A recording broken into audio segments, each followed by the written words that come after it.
Well, good morning, Snow Disciples, and welcome to the Snow Church video for January the, 23rd? Tuesday? No, I think it's the 24th. Pardon. Sorry about my absence yesterday. My brother had a little medical procedure and he needed a designated driver, and I was him. So I'm back in action again today as your host, Rev Snowflake, and the forecast is looking pretty good.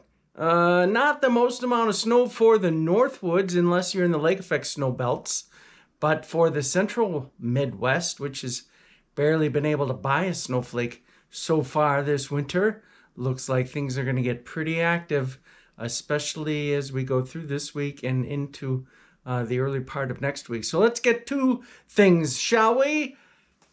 Does this look familiar? It should. This is the Alcam. What are these things falling from the sky? What are they? Oh, Manischewitz. It's a beautiful light snowfall coming down here in scenic Jacobsville this morning. Actually, it snowed from about midday on yesterday, picked up a couple of inches, and we've probably picked up another inch or so far today. So glory be. And it looks like more snows to come for us. Now, hopefully I can get out of this. Here we go. There it is. Get out. All right.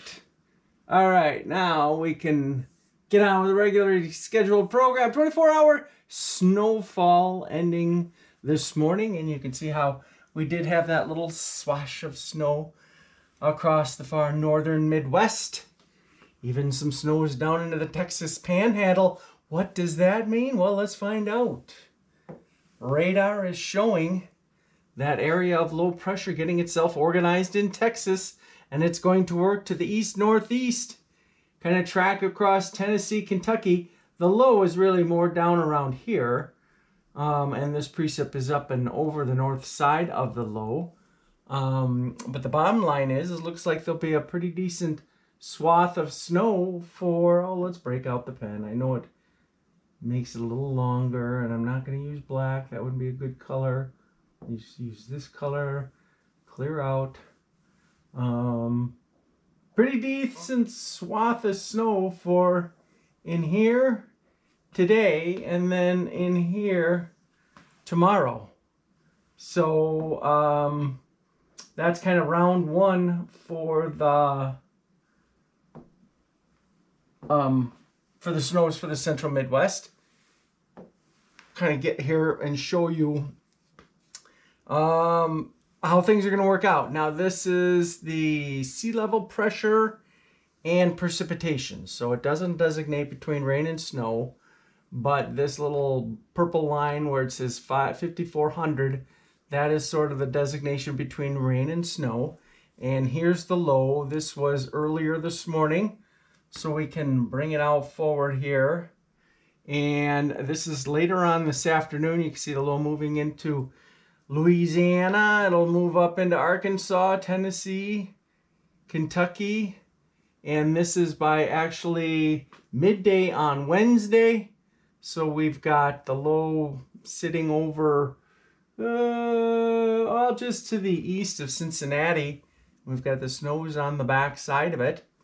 And you can see there's also some moisture reaching up into the upper Midwest. That'll provide some light snow showers across areas like Minnesota, some parts of Wisconsin, the UP, even northern lower Michigan from time to time in the next 2 days. Kind of looking for 1 to 2 inches out of that activity, if that.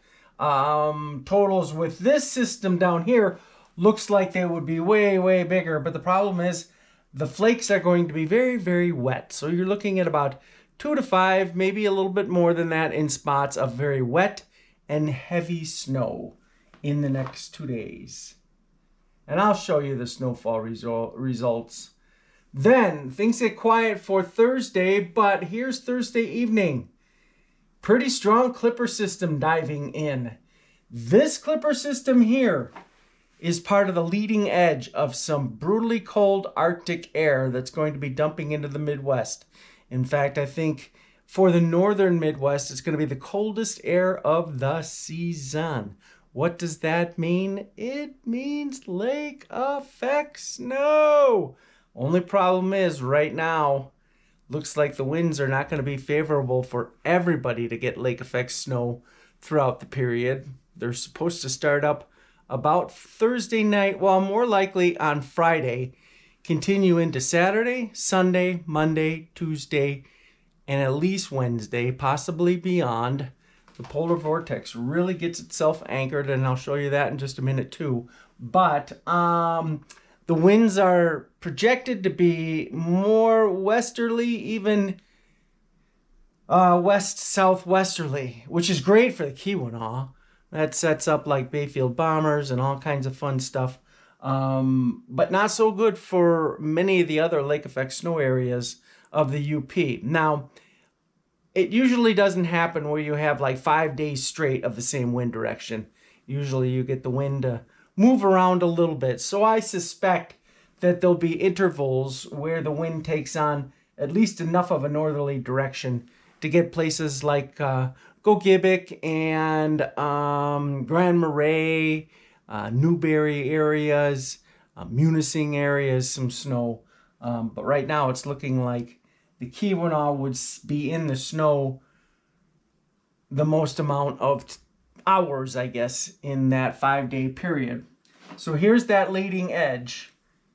And this is really a whopper of a clipper type system. And this is sitting at about mid-morning on Friday. The clipper itself brings some light snows, maybe an inch or two. That's what this activity is.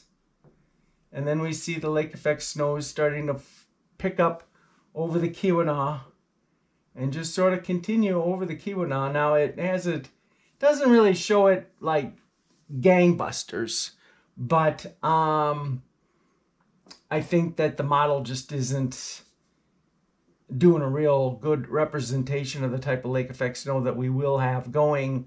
I don't see any reason why we won't have moderate to occasionally heavy lake effect snow occur for much of the duration of that 5-day period starting on Friday. There may be some periods where it backs off to more of a lighter tone, but at any rate, the other thing I want to say is the Arctic air does not go slamming south all the way through the Midwest. It kind of gets itself held up right about here. And so what happens is we get a temperature contrast to set up with the Arctic air north and the just, I guess, what you would call typical winter cold south. And I always talk about temperature contrast being the energy source for storms, and that's exactly what we're looking at, because this is one of the at least 2 storms that will be rolling through the central Midwest and bringing some light snows. So there's Saturday, Sunday system comes through, and then another one by Tuesday, Wednesday comes through, and you can see how they move along almost in the exact same area, and that's because that's where that temperature contrast is going to be set up. And take us all the way through the end of the period. And that is that. So the theme for like Friday through the weekend, early part of next week, is lake effect snows primarily across the Keweenaw, occasionally into other areas. A couple of light to moderate snow events, like 2 to 5 inch type snow events across the central Midwest, kind of impacting these areas right in here. This would be the area that is most impacted by those snows. 2 of them, 2 to 5 inches.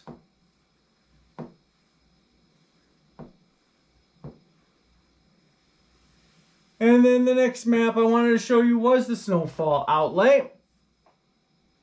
So let's just rip-roar through that. Here comes the snows for Tuesday and Wednesday across the southern Midwest. And we can see how we have these little snow showers up in here, bringing an inch or 2 just to kind of keep the snow fresh. And then here comes that clipper system. Not a ton of snow with it, but it brings some snows on the order of maybe 1 to 3 inches. And then the lake effect with the Keweenaw primarily getting it. And this is, like I say, it's not as pronounced as it really should be, but you can kind of see how the plumes of lake effect snow would go. It hit the Keweenaw, and then maybe start to curl south into areas like Paradise and Grand Marais, Pictured Rocks. So we'll see. It's a long way out to be trying to figure out the exact wind directions, and even harder to figure out the exact amounts. Like this, I think, interpretation from the model is pretty grossly underestimated as far as lake effect snows for the Keweenaw. I wouldn't be a bit surprised if parts of the Keweenaw see upwards of 2 feet of snow between Friday and Wednesday of next week. Maybe not everybody, but some places. Next map I want to show you is our friend, the 500 millibar level. Not the jet stream level, but not the surface. It's about halfway up. And we're looking at the world here. Again, the United States is right in this area here. Alaska's up here. And Asia, mostly Russia, is over here. So we've got this polar vortex already gathering strength here. Just close that out. We gotta remember to stop touching this. At any rate, let's see if I can get rid of that. There, it finally went away. Bring it up a little bit. So I guess the first thing, I'll do several loops of this. First thing we want to watch is this polar vortex really essentially going nowhere. If anything, it strengthens, might even move west a little bit, which is good. It does slide off, but we get a replacement in there, which is nice to see. So for the next, this is going out 16 days into the forecast, all the way out through February the 9th. So that's a pretty cold forecast for the upper Midwest. Now, the other thing I want you to take a look at, and this is all that teleconnections, meaning if you have this going on here, then there's a good chance this is going to happen here, and blah, blah, blah. Ridging over the Pacific, especially over Alaska. And here is Alaska right here. Oh, I didn't even touch the board that time, folks. So here we've got the ridging along the west coast in Alaska, keeping California nice and dry, which really at this point they need. They probably wouldn't mind getting some more precipitation before the wet season ends, but I mean, here we got ridging right over Alaska. In fact, this is what's called a Rex block. It's almost like a blocking pattern that is very hard to dislodge, with ridging above it, and then you've got some energy going underneath it. So instead of this energy dislodging the ridge or breaking it down, it just sneaks up underneath it and allows the ridging to stay there. So Rex blocks are something that typically hang around for a while. And it's this ridging in Alaska that also helps to cause the trough to occur over central North America and bring us cold. Now, the third is going further east. It's our friend the Kamchatka Peninsula, the Kamchatka Connection. We're going to have that going on too. All right, right here, this low right here, sitting right over Kamchatka. And look at how it doesn't like to do too much changing. Just kind of sits there. Get a replacement in there. So I guess my confidence is quite high on the idea that, like, by the end of this week, we're going to get into some Arctic air, and it's not going to really loosen its grip a whole lot. And it will be mainly confined to about the northern third to northern half of the Midwest. So folks in Chicago, you will see your temperatures go down. You will see your heating bills go up, but not to skyrocketing levels. And for those of you in places like Chicago and Detroit and Des Moines, probably even southern Wisconsin, you're going to be seeing periods of light to moderate snow occur about every 2, 3, 4 days for the next 10 days at least, maybe even longer than that. So this is a pretty wintry pattern. I guess the only places that wouldn't be seeing too much in the way of fresh snow would be areas like northern Wisconsin, northern Minnesota. But they have a pretty decent snowpack on the ground right now. And hopefully, it remains in decent shape so that people can recreate in it. But finally, the pattern that we've been waiting for to take place appears to be unfolding, and not just unfolding for 3 or 4 days, which was one of my concerns. It's unfolding for 2 weeks. Might that mean it continues all the way through February and we end up having a very rambunctious February and make up for all the crummy, snowy, crummy winter weather we had in January? Only time will tell, but I'm liking what I'm seeing so far. I will leave it on that good note, my friends. Have a great one, everybody. Talk to you tomorrow. Keep those sticks on the ice.